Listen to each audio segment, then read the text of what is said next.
سب سے پہلے میں اللہ تبارک و تعالی کی بارگاہ میں سجدہ شکر بجا لاتا ہوں، جنہوں نے ہم تمام کے لیے ہماری زندگی میں ایک اور مرتبہ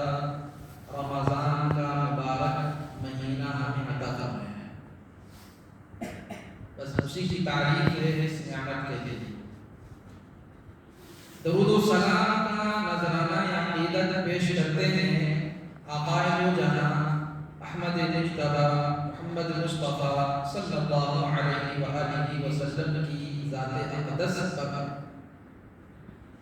جنہیں کے صدقے جو فیض ہم تمام کو اور ساری کائنات کو اور کائنات کے ذرے ذرے کو اللہ تبارک و تعالیٰ نے وجود بخشا ہے، انہی میں سے یہ رمضان کا مہینہ ہے اور اس مہینے میں ہم اور آپ زندگی گزار رہے ہیں۔ تقریباً دوسرا روزہ ہے، 2 روزے گزر چکے ہیں۔ ایام رحمت میں سے 2 دن ہمارے گزر چکے اور ہمیں احساس تک بھی نہیں ہوا، ایسا ہی یہ پورا کا پورا مہینہ گزر جائے گا اور ہم خواب غفلت میں یہیں پڑے رہیں گے۔ بزرگوں اور دوستوں، ہمارے سے پہلے اور رمضان کے شروع ہونے سے پہلے اور گزشتہ رمضان کے بعد یہ جو بیچ کا جو درمیانی حصہ گزرا ہے، تقریباً 11 مہینے چند ایام، اس میں بہت سارے ہمارے دوست و احباب تھے، بہت سارے ہمارے رشتہ دار تھے، جان پہچان والے تھے۔ کسے معلوم تھا کہ وہ رمضان کے لیے آخری ہوگا، کسے معلوم تھا کہ وہ رمضان کے لیے اس رمضان میں تراویح آخری ہوگی، وہ عید ان کی زندگی کا آخری عید ہوگا، کسے معلوم تھا؟ ایسے ہی میرے بھائیوں، ان کو سامنے رکھ کر ہم اگر سوچیں کہ یہ رمضان فی الحال ہمارے پاس ہے اور ہم اس میں زندگی گزار رہے ہیں، کیونکہ 3 انعامات اللہ تبارک و تعالی رمضان کے اندر رکھے ہیں۔ پہلا انعام رحمت کا، دوسرا انعام مغفرت کا، تیسرا انعام آگ سے خلاصی کا، آزادی کا۔ تو کسے معلوم ہے کہ آئندہ رمضان تک ہم زندہ رہیں گے یا آئندہ رمضان میں ہمیں یہ تینوں نعمتیں پھر دوبارہ ملیں گی؟ کوئی گارنٹی نہیں ہے۔ کل نفس ذائقۃ الموت وانما توفون اجورکم یوم القیامہ فمن زحزح عن النار وادخل الجنة فقد فاز۔ ہر نفس کو موت کا مزہ چکھنا ہے، اور وانما توفون اجورکم یوم القیامہ، اور قیامت کے دن تمہیں ہر چیز کا پورا پورا بدلہ دیا جائے گا، جزاء وفاقا۔ قرآن کے اندر ارشاد فرمایا جزاء وفاقا، کہ پورا پورا بھرپور بدلہ دیا جائے گا۔ آج فجر کے بعد تفسیر ہوئی، اس میں یہ بات آئی ہے کہ ہر گنہگار کو دنیا والے دنیا کے قوانین کے حساب سے اسے اس سزا کے اس جرم کے متعلق برابر سزا نہیں دیتے ہیں۔ کوئی بھی حکومت ہو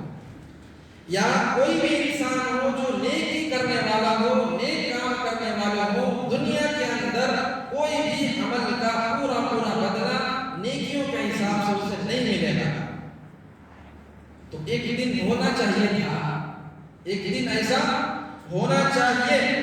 جس کے اندر گنہگاروں کو برابر کا سزا دیا جائے اور نیکوکاروں کو برابر کا بدلہ جنت کی شکل میں دی جائے، وہ قیامت کے دن۔ تو فرماتے ہیں جزاء وفاقا، کہ پورا پورا بدلہ دیا جائے گا، بدی کا بدلہ پورا ملے گا، نیکی کا بدلہ پورا ملے گا۔ وَإِنَّمَا تُوَفَّوْنَ أُجُورَكُمْ يَوْمَ الْقِيَامَةِ، کہ قیامت کے دن تمہیں پورا پورا بدلہ دیا جائے گا۔ فَمَنْ زُحْزِحَ عَنِ النَّارِ، بدلے کے ملنے کے بعد جو شخص جہنم سے بچا لیا گیا وَأُدْخِلَ الْجَنَّةَ اور جنت میں داخل کر دیا گیا فقد فاز، اللہ تعالیٰ فرماتے ہیں کہ یقیناً وہ انسان کامیاب ہے۔ تو میرے بھائیوں، یہ جو دنیا کے اندر اللہ تبارک و تعالیٰ بار بار ہمیں بعض ایام، بعض گھڑی، بعض ساعات ایسے ہوتے ہیں جو بڑے بابرکت ہوتے ہیں، اللہ کی طرف سے ہم سب کے لیے ایک انعام کی حیثیت رکھتی ہے۔ لہذا ان ایام میں اگر ہم اپنے آپ کو تتقون والی صفت اگر پیدا نہ کریں تو ہماری اور آپ کی کمزوری ہے، کیونکہ روزہ ہم سے مطالبہ کرتا ہے اور صرف یہی مطالبہ کرتا ہے لعلکم تتقون، لعلکم تتقون، شاید کہ تم تقوی اور پرہیزگار والے بن جاؤ، تقوی والی زندگی گزارنے والے بن جاؤ اور اللہ سے ڈر کر زندگی گزارنے والے بن جاؤ۔ تو تقوی یہ کوئی کھلونا نہیں ہے جو ہمیں دکانوں سے یا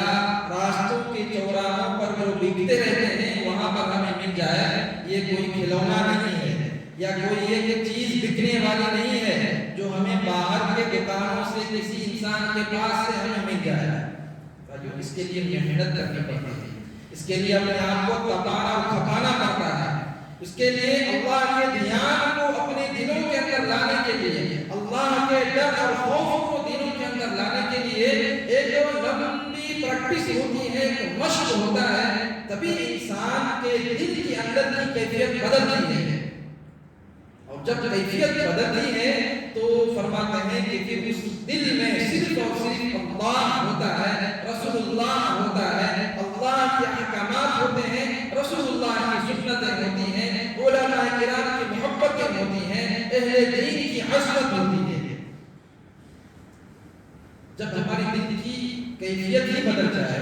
جب ہمارے دلوں کے اندر گندگیاں بھری ہوئی ہوں اور ہمارے دلوں کے اندر سے اللہ کا ڈر اور خوف، نبی علیہ السلام کی سنتوں کی عظمت کا جنازہ نکل رہے ہوں اور ہم اپنی آنکھوں سے دیکھ رہے ہوں اور دیکھ کر ہمارے دلوں میں کچھ کیفیت کا پیدا نہ ہونا، یہ ہمارے دلوں کے مردہ پن کی علامت ہے۔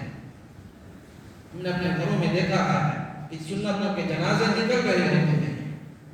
ہمارے بچے اللہ سے کوسوں دور ہوتے ہیں، مساجد سے کوسوں دور ہوتے ہیں، اور ہمارے گھروں کے حالات بالکل غیروں کی طرح ہوتے ہیں، لیکن ہماری ایمانی کیفیت جاگتی نہیں ہے، ہمارا ایمان اس وقت مردہ ہو چکا ہوتا ہے، ہمارے دلوں کی کیفیت بدلتی نہیں ہے۔ کیا وجہ ہے؟ وجہ یہی ہے کہ لعلکم تتقون والی جو زندگی ہے وہ ہمیں نہیں ملی۔ تو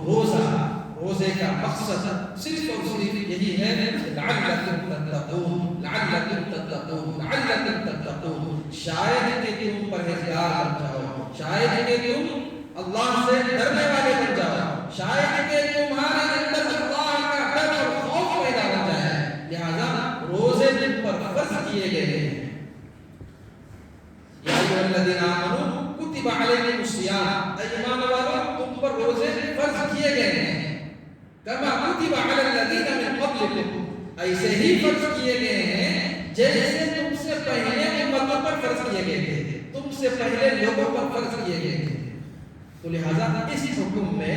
صرف ہم شامل نہیں ہیں بلکہ ہمارے ساتھ ساتھ پچھلے زمانے کے لوگ تھے وہ بھی اس حکم میں شامل تھے، تو لہذا ان کے لیے بھی یہی حکم تھا اور ہم سب کے لیے بھی یہی حکم ہے۔ تو لہذا اس کے تقاضے کیا ہیں؟ لعلکم تتقون کب بنیں گے؟ اللہ تعالیٰ نے ارشاد فرمایا لعلکم تتقون، تاکہ تم تقوی اور پرہیزگار والی زندگی گزارنے والے بن جاؤ۔ تو اس کے لیے پریکٹس سیشن رکھا گیا ہے، پریکٹس کے کچھ ایام رکھے گئے ہیں، اس کے لیے کچھ ایسے دن مقرر کیے ہیں اللہ تبارک و تعالیٰ کی طرف سے تاکہ انسان اپنے آپ کو اس کا عادی بنا جائے۔ ایک دن، دو دن، تین دن، چند دن کوئی انسان کسی بھی چیز پر محنت کرتا ہے، کوشش کرتا ہے، اسے حاصل کرنے کا اس کے دل کے اندر لگن ہوتا ہے تو وہ چیز ایک نہ ایک دن وہ حاصل کر ہی لیتا ہے۔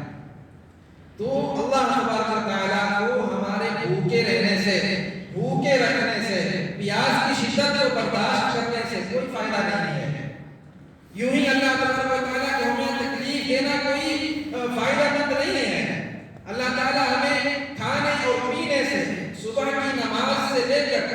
مغرب تک اس بیچ میں حلال چیزوں کو حرام قرار دینا اور ہمیں بھوک اور پیاس کی تپش میں تپانا، یہ اللہ تعالیٰ کے لیے کوئی فائدہ مند نہیں ہے، بلکہ اللہ کا ایک حکم ہے، وہ ہمارے لیے فائدے مند ہے،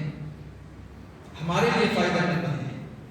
ہم اگر اس پر عمل کریں گے تو ہمارے لیے فائدہ ہے، اگر ہم اس کو چھوڑ دیں گے تو ہمارے لیے فائدہ نہیں ہے، ہمارے لیے نقصان ہی نقصان ہے۔ اس لیے اللہ تعالیٰ نے ارشاد فرمایا شہر رمضان الذی انزل فیہ القرآن ھدی للناس وبینات من الھدی والفرقان، کہ رمضان کا بابرکت مہینہ وہ ہے جس کے اندر قرآن شریف نازل کیا گیا ہے اور اس میں لوگوں کے لیے ہدایت ہے، واضح الدلالہ ہے، دلیلیں ہیں اس کے اندر، وبینات من الھدی والفرقان، اور اللہ تعالیٰ کی طرف سے ہدایت ہے اور فرق کرنے والی، حق اور باطل میں فرق کرنے والے احکامات ہیں۔ لہذا اللہ تعالیٰ کا فرماتے ہیں فمن شہد منکم الشہر فلیصم، تو جو شخص اس رمضان کے مہینے کے اندر موجود ہو، رمضان کے مہینے کو پائے، فلیصم، تو اسے چاہیے کہ وہ روزہ رکھیں، اسے چاہیے کہ وہ روزہ رکھیں، کیونکہ یہ حکم عام ہے، ہر ایک انسان کو، ہر عاقل بالغ عقل مند مرد اور عورت کا روزہ کا رکھنا فرض ہے۔ آگے اللہ تعالیٰ نے کچھ رخصتیں دی ہیں، فمن كان منكم مريضا او على سفر فعدة من ايام اخرى، فمن كان منكم مريضا، تو جو انسان اس مہینے کو